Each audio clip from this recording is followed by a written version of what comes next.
one of these celebrities speak up. These are crazy, right? And then, if you really look at the things that I'm talking about, a lot of people feel like me. So what's the crazy part? What I'm saying or the fact that I'm willing to say it? No, I definitely appreciate that. Well, I guess we both crazy because I'm gonna say the shit. Yeah, and I'm crazy too. If I could add one part to it. That's Captain Tazariot. He's an Israelite. Appreciate it, brother. God bless. Hey, God bless you too, brother. I think that was a beautiful question, and what I wanted to ask you, do you think they intentionally misunderstand you so then that everyone else will then also be able to begin to misunderstand you? So when you start doing things that are clearly intelligent thinking, people will already be predetermined to, okay, Kanye is just crazy, so we just gonna ignore him. Like, what do you think of that? I gotta say, God bless Kyrie, because he never had an MK Ultra Canadian intelligence trainer that was connected to multiple celebrity mental health and deaths, from Aaron Carter to old girl from Clueless, her husband. So what I'm saying is, Kyrie showed you the energy of change that can happen just by two of us standing on something we believe in at one time. How many times it was only me at the telethon, only me at running on stage saying this is the best video, only me, you know what I'm saying? And this is the first time they say, man, I know y'all got Ye pegged as crazy, but look at this documentary right here, which, mind you, is still up on Amazon, and ain't nobody talk to old boy. Ain't nobody talk to Bezos or who the new CEO is on Amazon. So it's like we're starting to realize that was that one moment. And Kyrie, he really took that hit on not on my behalf, but on our behalf and on God's people's behalf. That you got to see what happened. Not that we was directed by Disney. And it's like, oh man, they came together on this thing I'm watching on HBO or Hulu or Disney. But in real life, that people would take a financial sacrifice for the truth, because the truth will set us free. Like, who is Phil Knight? Ain't nobody exploited nobody more than Phil Knight. Are you kidding me? The head of Nike? And it's so funny how God got a sense of humor for him, because he's now come and put money publicly towards the Republican Party, because the company he created is getting gangbanged. And I maybe that's not that Christian to say it like that, but Phil Knight, your company is getting gangbanged. So go ahead and going back to your house and walk 10 steps in front of your wife, like when I seen you in Palm Springs and you was walking 10 steps. How you going a walk with your wife and you 10 steps ahead? I was like, see, that's why I don't like Nike.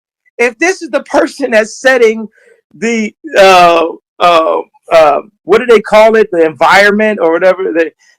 It's another word for that I'm missing right now. But the environment at Nike, of course, ask anybody that's ever dealt with Nike. They've treated people. They didn't treat people good. They were treating me really bad when I had the Red October, and that's part of the reason why I ended up going to Adidas. This is all related to Kyrie. This is where I'm going with it. But certain things just spark other things that I would like to tell y'all. I remember sitting in my mother-in-law's kitchen, and it was the same story that everybody got. My girlfriend pregnant. I'm from Chicago. I ain't want to leave Nike. I grew up in a city of Jordan. You ain't never seen somebody draw so many Jordans on a sketch pad and go and look at the shoes. And the Scottie Pippen flights the purple and black ones was behind plastic, because they ain't want nobody touching them too much, because they wanted to still sell them. We'd be going to Champ Sports. This is when like the shoes jumped over, when Nike got that air bubble or that different kind of foam at the bottom, and they jumped past Avia, and K-Swiss and Reebok, because they was neck and neck for a while. And then they jumped, and then they made those pumps with David Robinson. They literally dropped the Maybach a shoe. They had the nerve to have a shoe for $180.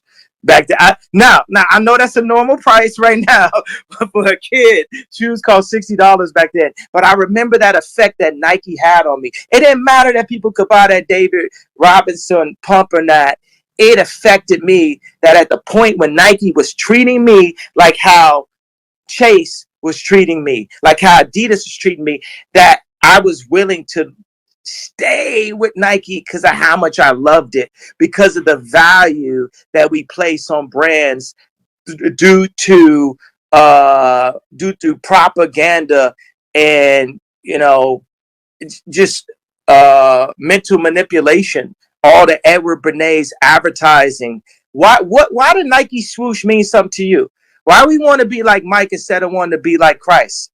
Why every half the numbers in the NBA is number 23? All of that is branding, mental branding. And then you get a brother like Kyrie, well-read information.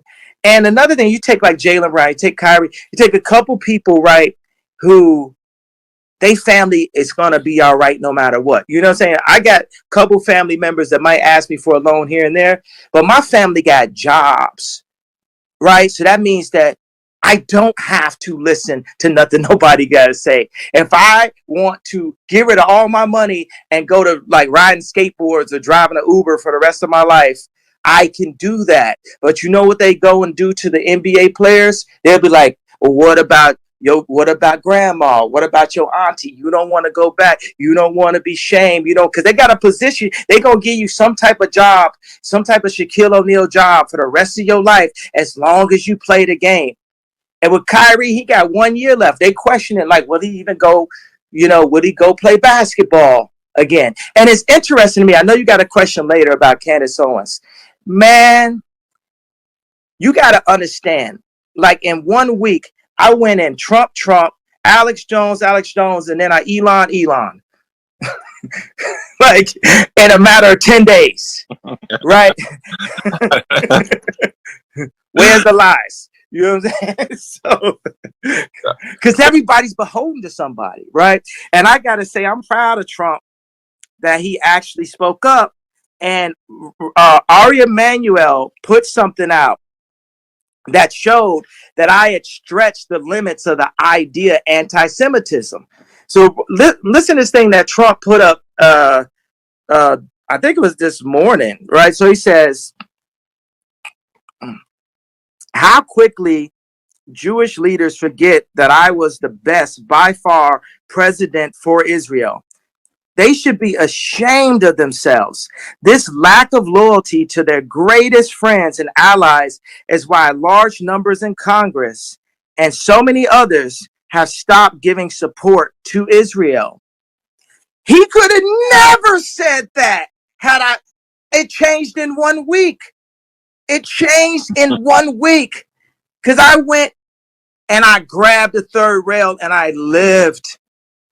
I went as far as you can go and I lived.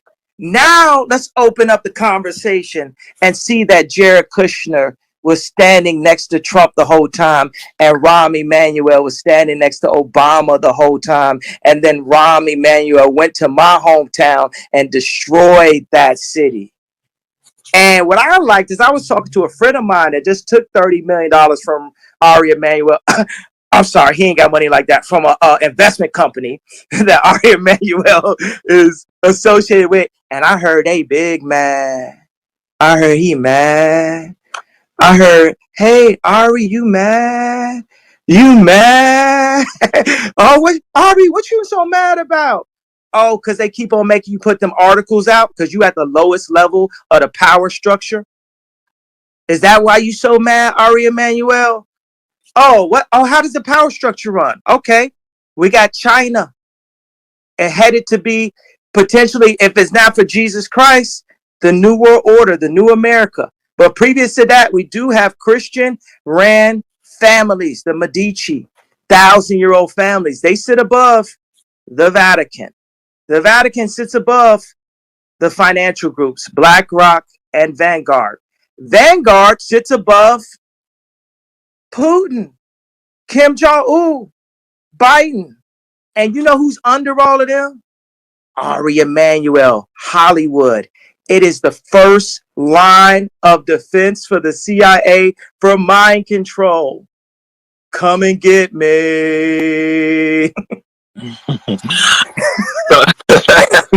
Okay, my other question for you is, what do you mean when now you understand? I said, "Come and get me." What I just said is far past anything anybody in my position has ever said publicly. You understand that? So we just riding on God at this point. I ain't got no security. Y'all know exactly where I'm at. Shout out to that, having God on your side. I appreciate you for that. He ain't lying about that. Drive me crazy. Yeah. God got us because it's that time, because they seeing it, right? They're seeing it and they doing it every time. I got this joke. I'm gonna just go ahead and tell it. It's very racist. No. Not you racist. Okay, I do the whole joke in a Chinese accent. There you go. All right, let's go. Come on, man. I know you're gonna say it's very wrong, but watch there this. There we go. Okay, so when I wear the red hat, when Kim had the responsibility of watching me, they came to her and say, "Go get your nigga," and then Kim comes to me, "The red hat, you got to take that off. You can't wear it to the White House." She said, "Look, my job is done. Mama, we out." You know what I'm saying? So then I go and I put White Lives Matter on a t-shirt. And they're like, "Well, we can't go. Oh, you know what? Let's go get celebrities. Let's go get Puff Daddy. Let's get Dave Chappelle. Let's go get Meek Mills." What made somebody think Meek Mills could say something to me? What made? No, this is the funniest thing of everything. Listen.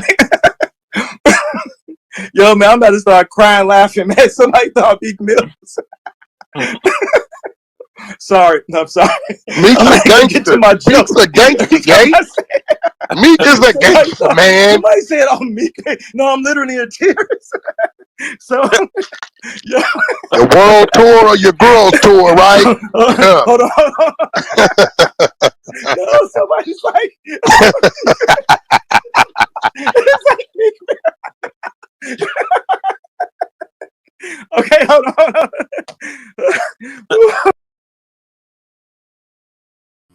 That part right there to me was funny as hell. I was sitting back laughing my ass off.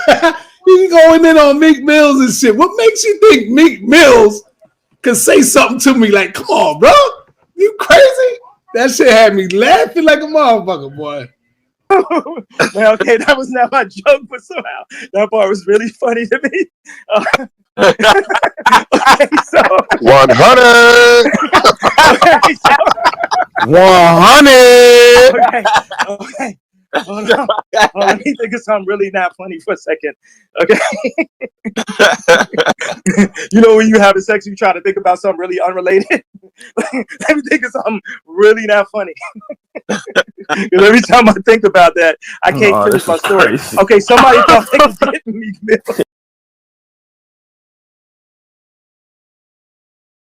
This conversation that Captain having right now, you can see that Kanye is really a down-to-earth motherfucker, man. For real. He's really a down-to-earth dude, man. I was sitting back. I listened to it twice because I wanted to see what was going on, and that shit had me rolling. I was rolling like, oh, shit, this dude he going in. He's definitely on his political science shit. He knows his shit. For real. Okay. Listen. Go get your nigga. And then Kim comes to me, "The red hat, you got to take that off. You can't wear it to the White House." She said, "Look, my job is done. Mama, we out." You know what I'm saying? So then I go and I put White Lives Matter on a t-shirt. And they're like, "Well, we can't go. Oh, you know what? Let's go get celebrities. Let's go get Puff Daddy. Let's get Dave Chappelle. Let's go get Meek Mills." What made somebody think Meek Mills could say something to me? What made? No, this is the funniest thing of everything. Listen. Yo, man, I'm about to start crying, laughing. Man, somebody thought Meek Mills. Sorry, no, I'm sorry. Meek's a gangster. Meek's a gangster, gay. Meek is a gangster, man. Somebody said, "Oh, Meek." No, I'm literally in tears. So, yo. Your world tour or your girl tour, right? Hold on. I know Captain ain't like that shit because Meek Mills, that's Captain homeboy right there. I know Captain was like, oh shit. That's why you don't hear Captain laughing. Because Captain is like, oh shit, this nigga cracking jokes on my man. You know what I'm saying? That's Captain Boy there, Meek Mills. Nobody's like, it's like Meek Mills. Okay, hold on. Well, okay, that was not my joke, but that part was really funny to me. Okay, so 100. okay, so, 100. okay. Hold on. Let me think of something really not funny for a second. Okay. You know when you having sex, you try to think about something really unrelated. Let me think of something really not funny. Because every time I think about that, I can't finish my story. Crazy. Okay, somebody thought they was getting me. This is crazy. Okay. Anyway, so they say, Puff Daddy, go get your nigga, right? And then Puff calls me, you know, with a wire on, right? And he's just like, yo, I'm going to beat up anybody with the White Lives Matter shirt. And then, so that's why I was like, yo, leave me alone. You fed, you know, you working for Jewish people. So then they was like, went to Ari Emanuel and they were like, yo, go get your nigga. And Ari like, bro, I don't really like, yo, this man is like really just prep for war at all times. And I really, okay. All right, here I am. I'm Ari Emanuel. I want all the, you know, businesses to not do business with my name, Ye, by the way. I want them to like not do business with Ye, right? And then they freeze, they debank me. Adidas sues me for like 200 $75 million for marketing that we agreed upon. That was, you know, I'll get into a longer story on that. And they freeze my accounts. They my royalty for the next 4 years was $500 million a year, $500 million cash, one more zero than Dave Chappelle for the next 4 years. That's what was in contract if I didn't do nothing. If I just Yeezys, foam runner slides, all that, you know. And so within 1 week, you know, that's the whole thing. Oh, he lost $2 billion in a day. Then I went on Alex Jones and I said, you know, love everybody. I said, love everybody because they, I ain't gonna say who it is. I ain't gonna say what doctor it is. I ain't gonna say what hospital it is, have been trying to make us love certain things, love the Grammys, love Nike, love killing each other, love opioids, love strip clubs, right? But it's like, no, you can't love this person. You can't love, no, you got to hate this person. This is a demonic figure and you got to hate this. So me, I'm like maybe a little bit autistic. I think I'm more autistic than I am bipolar, right? I think that's incorrect. I don't think I'm bipolar, but I am like an autistic person because you seen by me being on stage with Drake last year, Kendrick said he got more growing to do. I can't help but love. I love Ari Emanuel. I can't help but love. I don't have nothing but love. So then I said, I love Hitler, meaning I love everyone. It's for God to judge. It's for us to love, and that's to be Christ-like. And then Ari Emanuel goes to his bosses in China and says, what am I going to do now? It's like, and they like, I don't know. We love Hitler too. Oh yeah. You got to understand that that's how China has taken over. They study his playbook. And so what I'm dealing with my accounts, when they didn't clear the Donny Hathaway sample for me yesterday morning, and it was, I'm not going to say what kind of lady, I'm not going to say what hospital it was. I'm not going to say what it is. It was in between me and the Donny Hathaway estate, thus being in between me and the audience because I wanted to put my new music out. Now I can't do that due to the cancellation, right?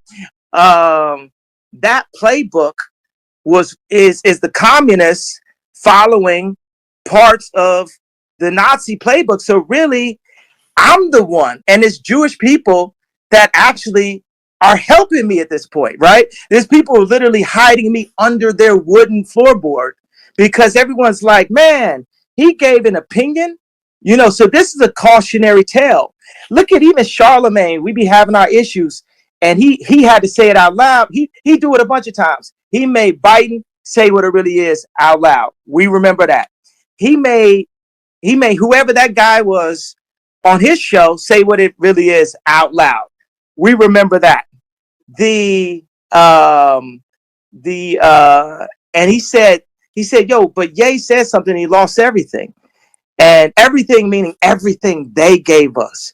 Because God gave me. I know, some people say, oh, got you. Got it. Or like Drake said, Adidas has Kanye West, I think, right? And I'm like, ain't nobody had me since my mama. Don't nobody got me.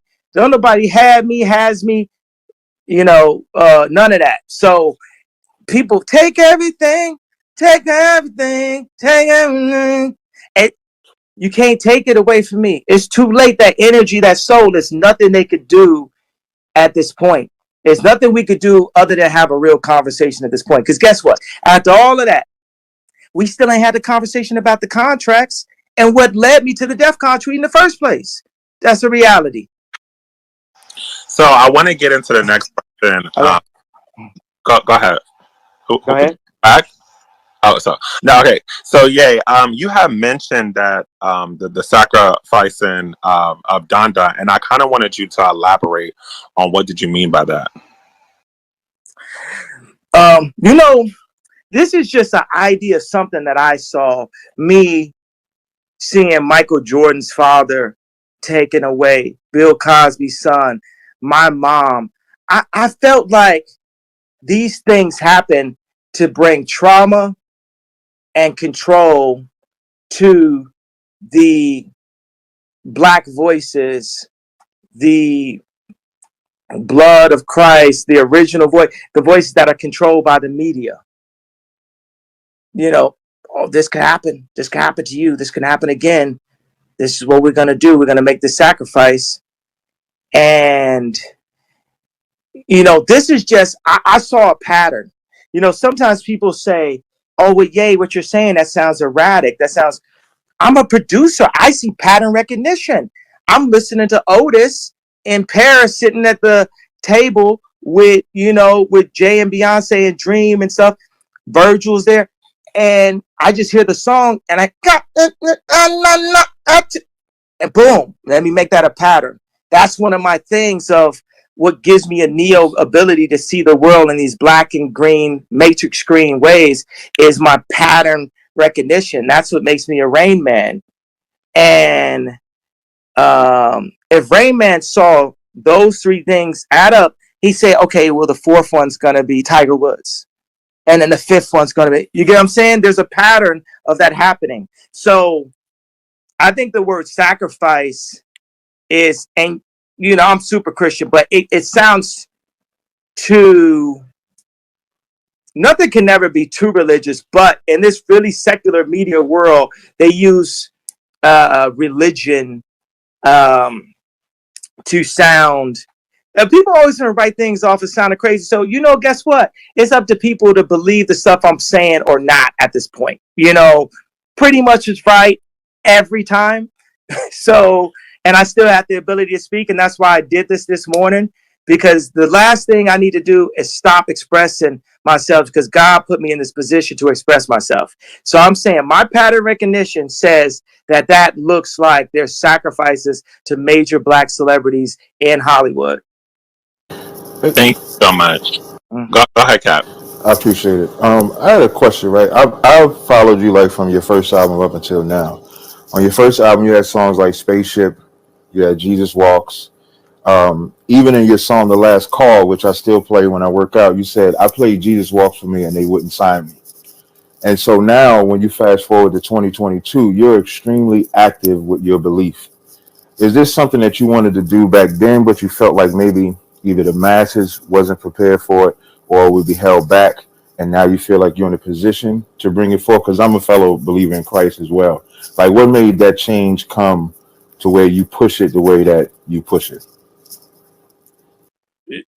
Just Jesus will break you down, and I would like to not be one of them cliche Christians that only call on God on Easter or when they at their lowest moment, but it would feel like all those man-made possessions were taken away from me. And what I want to say when we talk about the accounts being frozen, that ain't got nothing to do with Jewish people. It has to do with the fact that I went on Drink Champs drinking and bragging about not serving Christ. If I say, I'll buy a girl a house, that ain't what Christ want me to say, or want me to say with the money that he provided. Because to get that to be worth $11 billion, that's God. And God had to sit me back and Job me and put me in that well for a bit until I told the world and used this position to say, Jesus is king. There is only one way. If you ain't talking about Jesus, you wrong, and you can't lead. You can't lead. Now you get some suggestions. You can work on this contract, but you can't lead.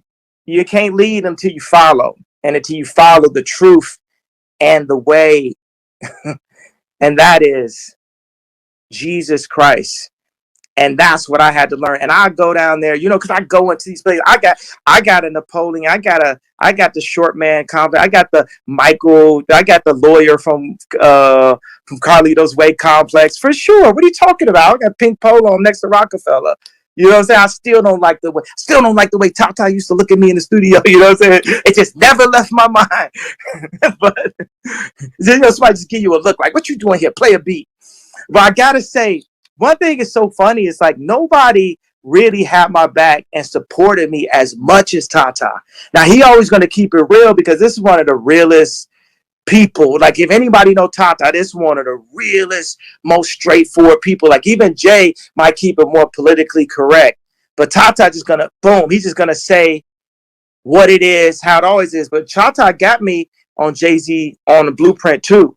I talked to him. I was like, man, Tata, I got this chain and back in Chicago, man, I'm running around saying I'm on the rock, man, and phone rap on Jay-Z album, man. People, they ain't gonna really believe in me as a rapper, man. And he went and got Jay to put me on Point Out the Bounce on the Timberland beat. And my rap wasn't even that good. You know what I'm saying? It wasn't no Watch the Throne rap.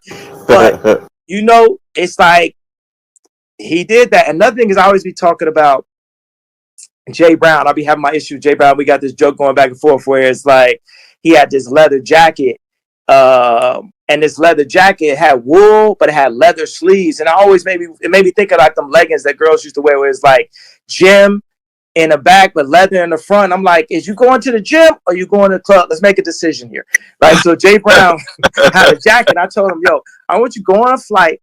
I want you to put it up in that compartment at the top, and I want you to leave it there. So,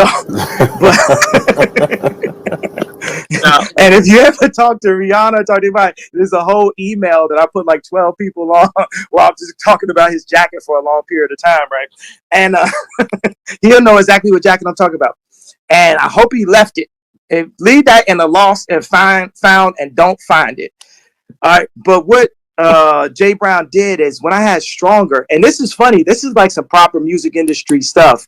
I had the sample, and he was working at Def Jam, and it was very important because it was so progressive, this idea. Mind you, I made Stronger because my fiance at that time liked Justin Timberlake a little bit too much.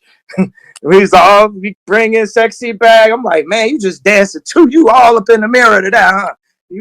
You bring a sexy back, huh?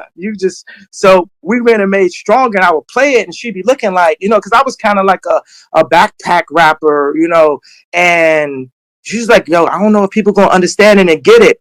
And I played the song. I remember they had Nicole from the Pussycat Dolls coming in and just like dancing, like it looked like she had the whole Pussycat Dolls with her just to that. But then my boy Ice Pick, rest in peace, from Rough Riders came in. And I played it for him, and he put his nose up. He said, the whole album gonna sound like that?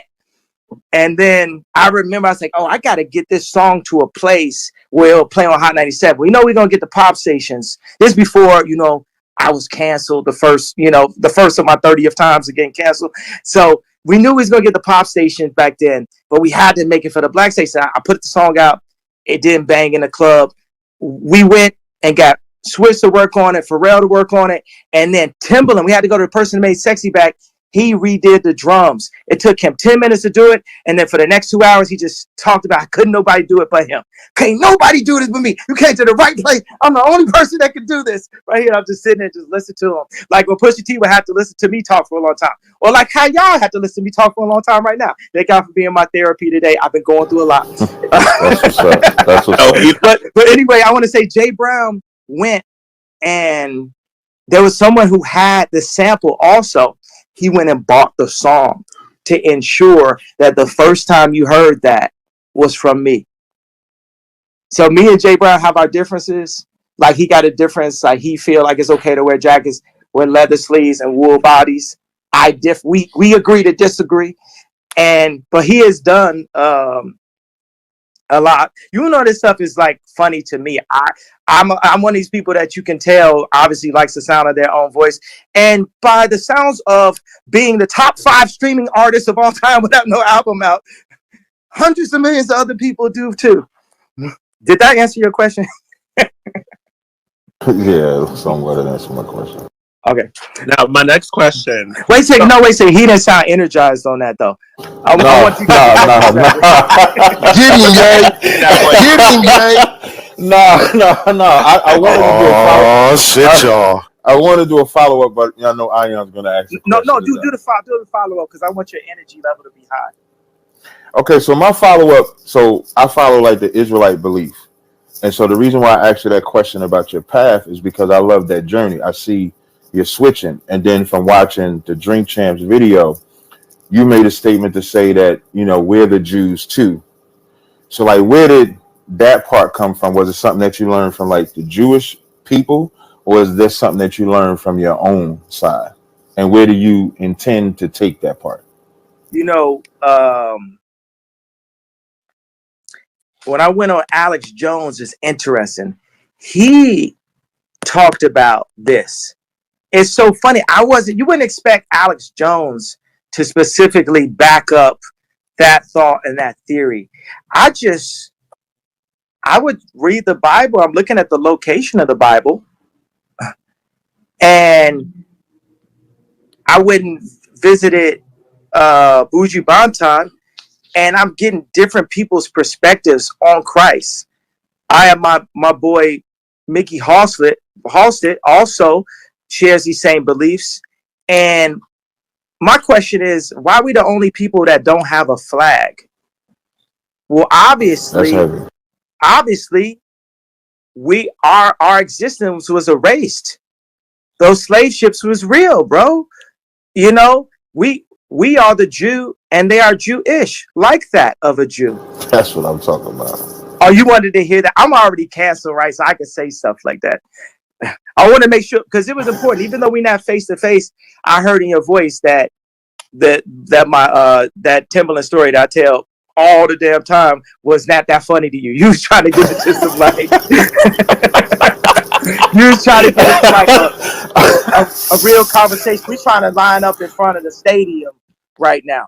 And people, my thing is, you know what? There are truths to the relationship. Stereotypes exist for a reason. There are more Chinese computer engineers and Indian computer engineers than there are of other races. There are more creatives in the entertainment field than of other races that are black. Certain stereotypes exist for a reason. That's why they're around. Like everyone's trying to like homogenize the new world order us and not have us look at the heritage of where things come from. Something that I heard for Christians out there is that the Bible describes dinosaurs as dragons, because that's something in the indoctrination school known as Sierra Canyon that they do to make your kids come home and be like, well, Dad, what's up with the dinosaurs? So we're saying the importance of history. And if we know where we come from, we can know where we're going. And there's all these overlaps where history repeats itself. Like certain stuff where I go through dealing with Yeezy and Skims and all that, I'm like, man, I feel like I'm in a Gucci movie right now as we speak. Like even this thing, like why was Corey Gamble sent into the Kardashian Jenner family? Mind you, Corey Gamble was Puff Daddy's Manny, I'm sorry, right? And then Corey Gamble was next to Justin Bieber when he was getting in trouble, right? And then soon as Bruce Jenner turned to Caitlyn Jenner, here go Corey Gamble. Why is that? Because if you see me and Kim and I'm doing an Easy Fashion show and we got the most visibility of all time, then the richest man in the world would offer me a deal and then take the deal away from me and then hire my best friend and make him the head of Louis Vuitton, right? It was all to keep us at the Ari Emanuel entertainment level because we stay on the path we're going, we get to Medici level. You go above Vatican.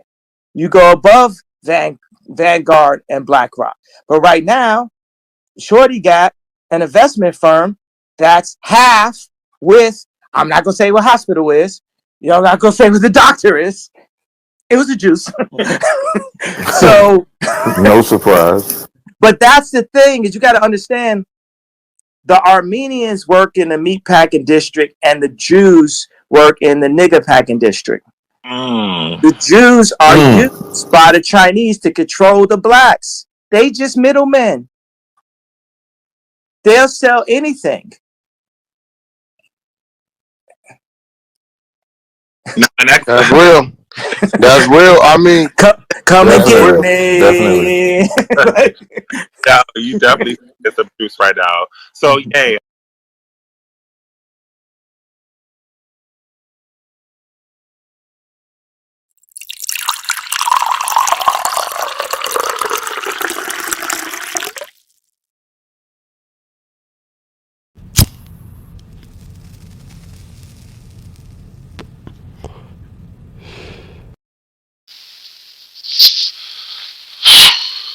What's up?